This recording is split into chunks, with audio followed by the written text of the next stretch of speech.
This is the sort of thing one needs to process. So I type this, in an attempt to share and to perhaps give myself some answers, should I be able to find them. Psychedelics might show a few things, but I haven't yet found them to offer truth with a capital T, which rhymes with P, which stands for Pedro, San. Okay, it's a stretch, but show me someone else who works a Music Man reference into a trip report. San Pedro, San Pedro. We'd met before, oh yes. San Pedro was my first doorway into the psychedelic world, those 10 months ago. It was beautiful, it was inspiring, and it was immediately something I wanted to access frequently.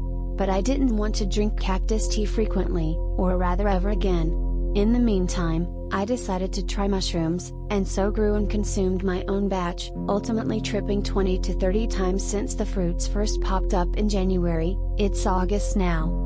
Towards the end of the mushroom supply I had, I decided that I wanted to make taking psychedelics a weekly sacrament, a day to spend with God, which I define as the process by which everything is, thus everything is a part of God. But I was lazy and short-sighted, and probably stoned much of the time, and didn't get the next cultivation going in time. I'm not aware of being able to buy fruit bodies online, but you can buy cactus. I was feeling ready, and even a bit anxious, to enter cactus world again, but I was not ready to attempt tea a second time. So I bought some powder from some wonderful place on the internet you've probably all heard of, doused it in isopropyl alcohol, evaporated off the alcohol, and stuffed the leftover tar into capsules. I did this with a whole half-pound of Peruvian torch, since I'd had Pedro the first time and wanted to see if they differed. Well, half of a half-pound. I just stuffed the powder as was into capsules with the first half and swallowed 40 or so before finding out it would have to be more like 60 to work. And I wasn't going to swallow 60 capsules in a short period of time. So I did the tar thing with the second half of the batch, took it in dosages varying from 3 grams to 6, had very little happen, and wondered if I was doomed to tea. Before abandoning the plan fully, I figured on trying again with San Pedro powder. I acquired that, iso-edit, stuffed it into capsules. I was looking for a strong trip this time, as trying to conserve the dwindling mushroom supply had resulted in lots of low-level trips. I hadn't had a really strong one since April, and I felt I was ready to see what else psychedelics could have in store for me. To contextualize all of this in terms of me as a person, I'm 28, female, and suspect I could be defined as having Asperger's, but I haven't had it psychiatrically confirmed yet. I was in a depression, another in a 15-year cycle, before I started doing psychedelics, and didn't realize the problem was as big as it was until I was able to alter my mind and realize that it's possible for me to feel happiness, empathy, and connectedness with the people and things around me. Like, oh my God, I could do it. Just not all the time, unfortunately. Needing a more permanent, life-applicable solution, I sought out hypnotherapy, and with the help of guided meditation, was able to change my thought process and come out of the depression. All along, psychedelics have been there to help me adjust to what changing one's very mind and thought process is like. I think being open to them and receptive to their lessons, particularly when it comes to the meaningless, limiting concept of self, has made it easier for me to let go of negative, long-standing associations that I've held onto for a long time. Point being, I feel psychedelics have saved my life and are continuing to help me become a better person. On to what happened yesterday. I woke up at work at 6 a.m., as I do every Monday morning. Went into the break room, got my bottle of orange juice out of the fridge, popped open the pill bottle and slid the 11 size 0 capsules into my palm. They weighed in at a little under 9 grams. 6 grams of Peruvian had done nothing for me the week before, and I wanted to do what I could to ensure this went differently. The orange juice made the capsules very easy to swallow, masking every bit of capsule/residual cactus tar taste. They were down in about 30 seconds. I cleaned the place up and was relieved by the day crew at 7. I'd been house sitting for my aunt and uncle, who live in the foothills of the San Gabriel Mountains in eastern Los Angeles. They'd be coming home that day in the late afternoon, and I wanted to make sure the place was clean for them. Besides me and my dog, there were also their 2 dogs, cat, and baby turkey and duck, so it was a dirty house by the end of 4 days. My previous experiences with mescaline and mushrooms had told me that it would be 2 hours until I noticed any effects. So why was it, that at 7:18, just a little over an hour after I'd swallowed the capsules, I was salivating like mad and looking for something that I could puke into? My options were a donut box with my breakfast in it, or the 3/4 consumed bottle of orange juice I was clutching between my thighs. Back to the vessel from which it came. Puking while you merged from the 5 to the 2, these are free ways, is something I suggest you never ever do, but it was so sudden and the vomits were so easy, more like drinking in reverse, that I never felt my driving was impaired. Still, if you're going to throw up, you should probably pull over. The orange juice made it easier to throw up, but it did nothing to mask the bitter cactus alkaloid taste now in the back of my throat. I just wanted to get to my destination so I could rinse my mouth out and brush my teeth. Oh well, I thought, I guess that's this week's trip adventure. Puking up the dose before you could process it. I can't wait till those jars are colonized. Finally I exited the freeway and began to navigate the twisting, curving streets to their house on the hill. Can you see where this is going yet? I don't normally get motion sick, but I was taking those turns at probably 5 miles an hour, empty roads at this time of day, hoping I could convince my body that the car was indeed just going straight, and that there was no side-to-side motion. I eventually got up to the gate at the top of the sloped driveway, pressed the gate remote's button, opened my door, put the car in gear and the parking brake on, stalled out the engine, and puked and puked and puked. More orange juice and bitter sludge, and eventually just air. Enormous gastric issues and cold sweats. Terrible, terrible. After much expectoration, I was able to start the car, ease down the driveway, park, and drag myself into the house. I wasn't sure if I'd experienced the purge or not. I hadn't thrown up at all from mescaline before, and anyway, I was under the impression that one is supposed to feel better after purging. I felt just about as bad as I ever had from the worst flu, no temperature, thank goodness, or case of food poisoning I'd ever had. I was too nauseous to ingest anything. I forced myself to rinse my mouth out, but I couldn't swallow water. Or anything else. I suspected that there was more throwing up to do, and I knew that I'd already gotten rid of all of the OJ, and that it would be much, much easier if I had something else in my stomach. I couldn't bear the thought. Couldn't even bear the thought of smoking some marijuana to help with the nausea, as even ingesting smoke or vapor seemed beyond my power. I wanted to stop moving, but then I'd have nothing to focus on but the stomach gurgling, so I opened the door for the dogs and let the duck and turkey out. I was walking in teensy steps, like a 19th century geisha in a binding dress. Immediately after sitting, I was up again and out the door. At some point while I was sprawled on the cold cobblestone walkway, heaving up bitter alkaloid spit, I apologized to the cactus that had been sacrificed for my sake. I was sorry that I had treated it so disrespectfully, dousing it in alcohol and stuffing it into capsules as I had. This had been a living being, and this is not how it had wanted to end up, vomited in the grass. I sat back on the stone walkway, cold sweat pouring out of me. I questioned what it is I'm doing with psychedelics and what they're doing to my body. I had poisoned myself, and this was a punishment to my fragile physical self. I might be entertaining the mind, but that's only half of it. I have to treat my body better, can't expect that it will be able to handle everything I throw at it with ease. I wanted to be lying down inside, so I shuffled in, stuck a DVD in the player, and eased myself onto the couch. The credits hadn't even ended by the time I realized I couldn't be doing that, so I went back outside and slouched in a chair.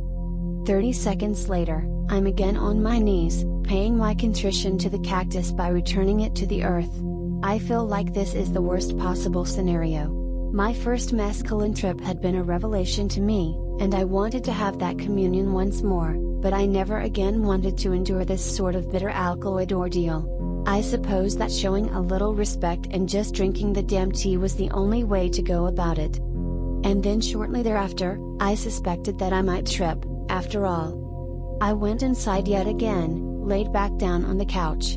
My stomach was gurgling like mad and still feeling very weak, but I intuited that the vomiting was at last over. Well enough even to take a hit of cannabis from my pipe, which I found distasteful, on account of the resin, but I hoped would further help my stomach calm down. I opened up my computer and put on Pet Sounds, an album I've been listening to often lately for its themes and wonderfully psychedelic music.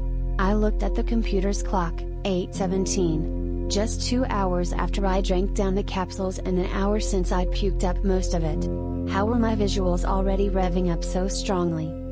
This house has many wonderful views of the mountains beyond, and so has many windows to show off the views, while still managing to be a very private piece of property. Through a window, I had a spectacular outlook of their garden and the mountains in the distance. In front of the window was a houseplant with great, green leaves.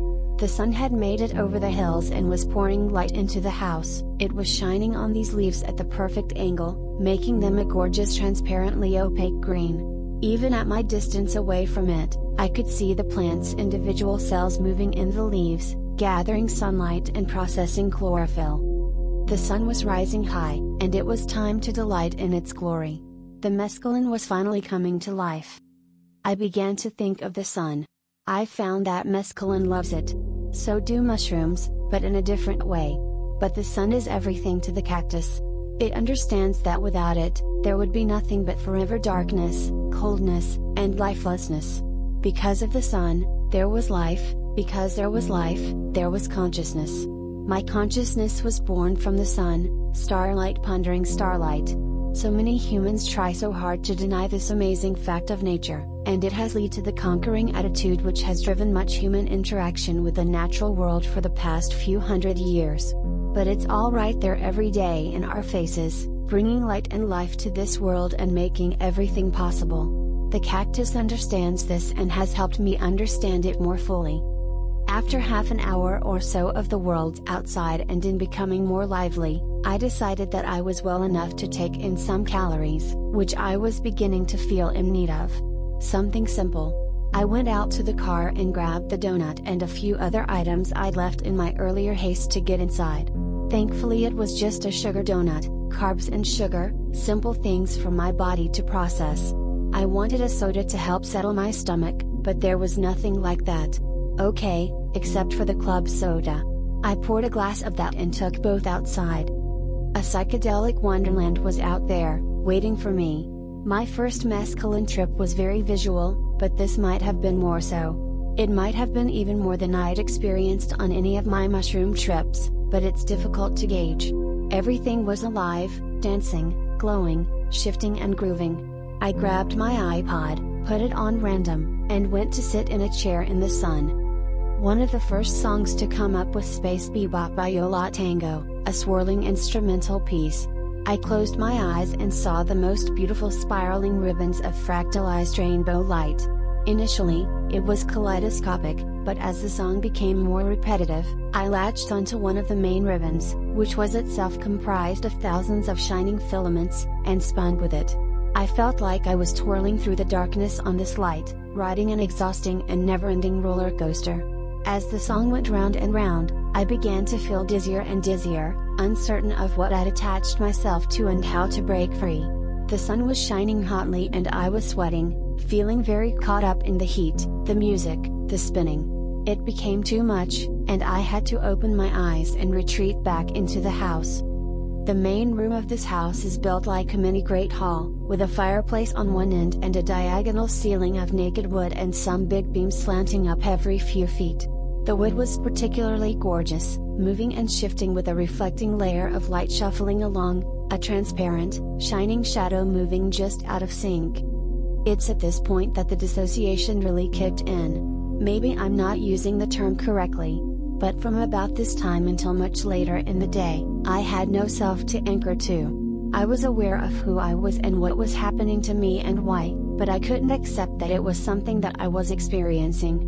I told myself again and again, "You're tripping. This is something you want to be doing. This is your day off, and you have nothing else to be worrying about right now.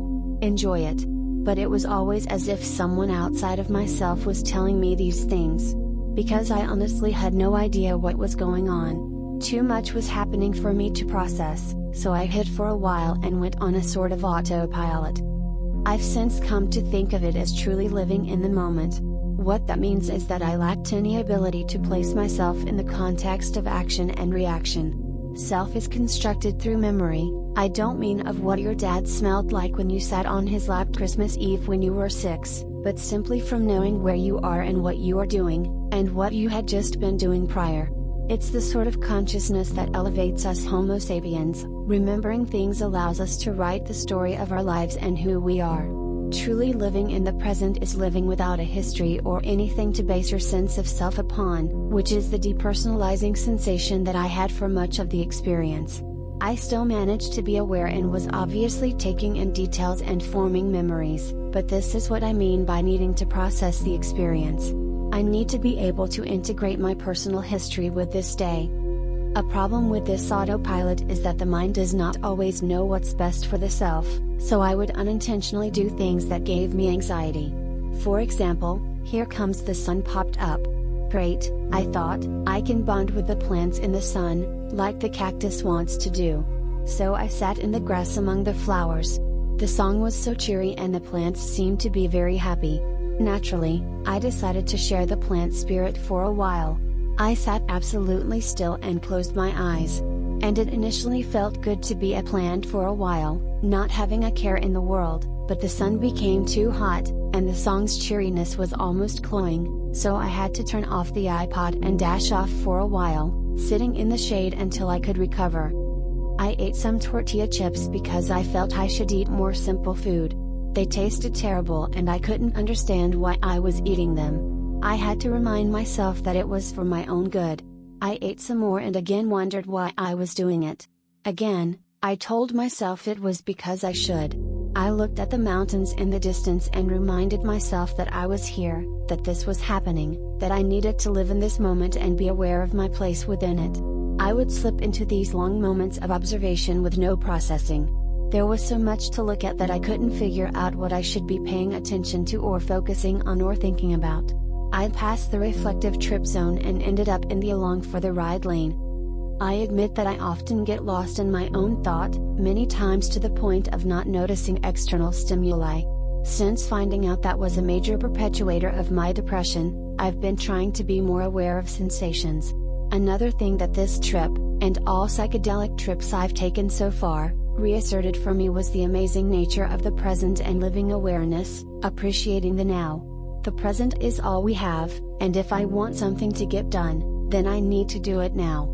I feel that I'm calmer, more productive, and more appreciative, as well as generally happier, when I'm able to be with the actual rather than just the imagined, and few things reiterate this point like psychedelics do. I wanted quiet reflection. The sloped backyard is also enormous and has lots of interesting features: vegetable garden, vineyard, pond. Plus, it's shady. Now that the day was getting quite warm, I decided to go into this other part of the yard. The first spider web scared me a bit more than they usually do, arachnophobic, of course, but the second one really terrified me. I could see the spider that had built it scurrying off. Then I could see that there were spiders everywhere. And the fractalized light had me seeing silvery, shining, transparent cobwebs everywhere. I got into a bit of a panic, just 5 feet down this path. What was I to do? Where was I? What was the layout of this place? Is this the realm of the spiders where people can't come? Oh yeah, I was going to the pond. And that's where I wanted to be. I'll defeat the spiders, like some valiant knight, or so I thought. I swung my water bottle up and down in front of me as I walked down the path, finally arriving at the bench next to the pond.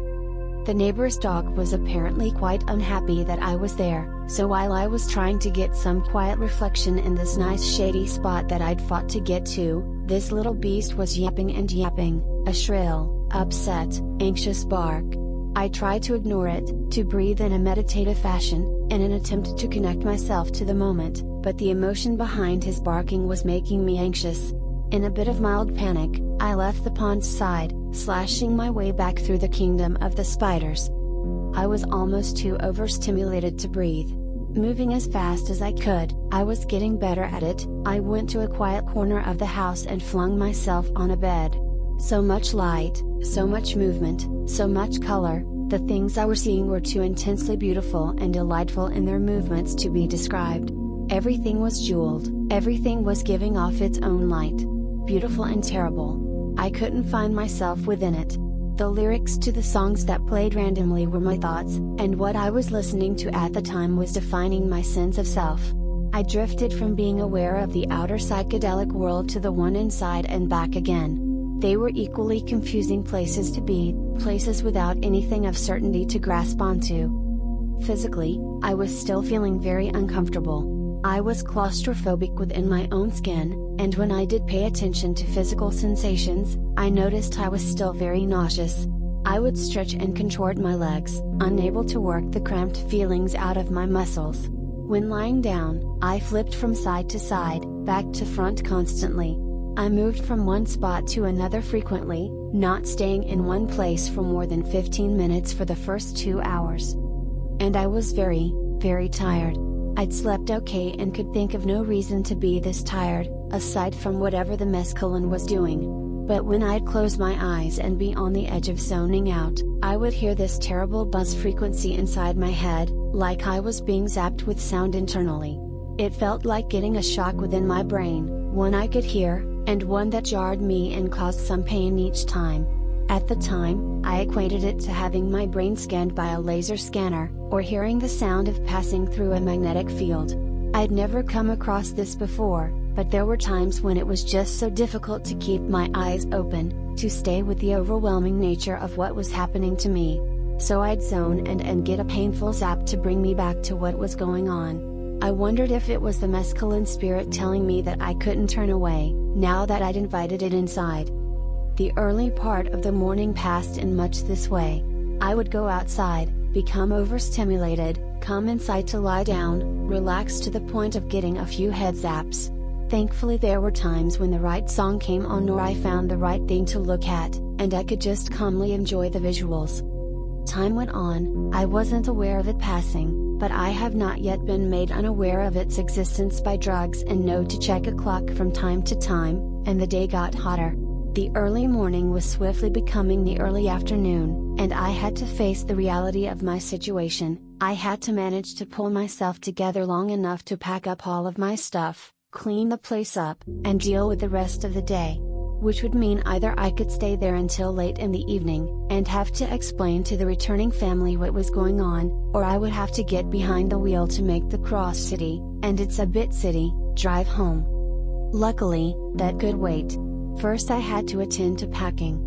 My movements were robotic and I didn't particularly feel like being active, but I was able to get through it. Then the cleaning. I find mescaline is offended by filth. It is a lover of all things beautiful, not of debris and detritus.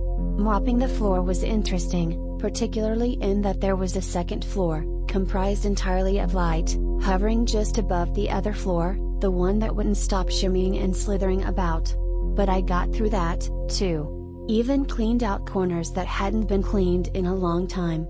I was motivated to get it right, and to stall my departure. It was about 2:30 in the afternoon when I decided to leave. The foothills were becoming hellishly oven hot, which was making me very uncomfortable. It was the best time of day for getting through the freeways, with the lightest traffic. If I waited any longer, I would be driving with even more people for an even longer amount of time. I didn't want to do this, but I knew that I could. Had no doubts at all. Focus, focus, focus. Sometimes you hate other people for doing things you do yourself. This is one of those times. Just don't do it. I guess I haven't mentioned it yet, but I'm a solitary person and all of my trips, minus those done with strangers in large crowds, have been done alone. I'm most comfortable alone, and it's important to be comfortable when tripping. I've never put myself in a situation that I felt I couldn't handle, but I know it would be very nice to have someone to drive me around when I get into these situations. Alas, I don't. Honestly, I'm a more dangerous driver when I'm sober. Sober, I'm pissed off, aggressive, road raging, screaming and cursing, etc. I hate driving in this city. Altered, I'm very, very careful.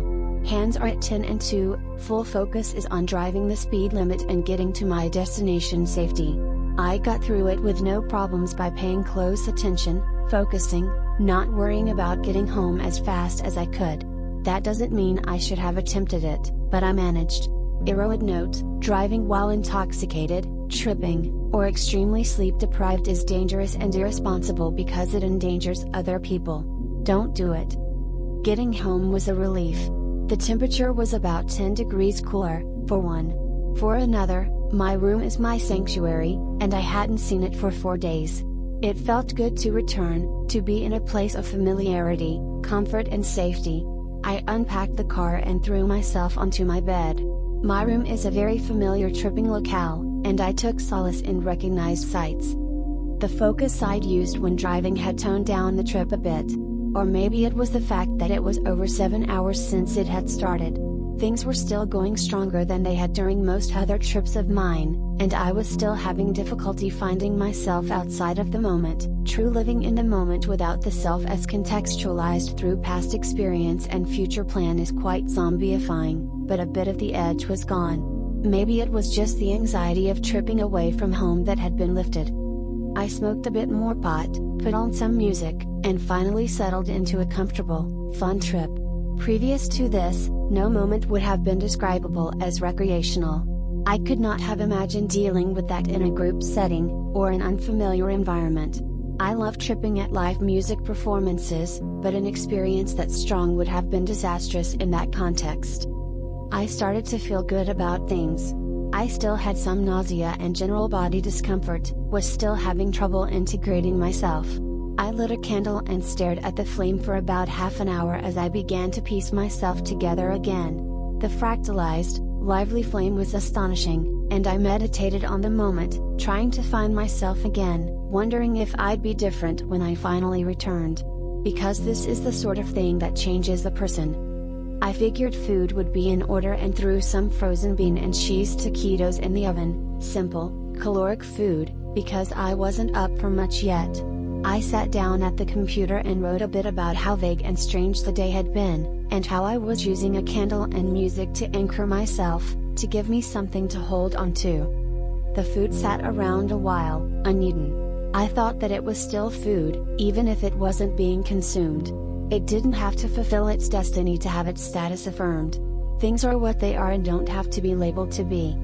I smoked more weed and watched the visuals strengthen again.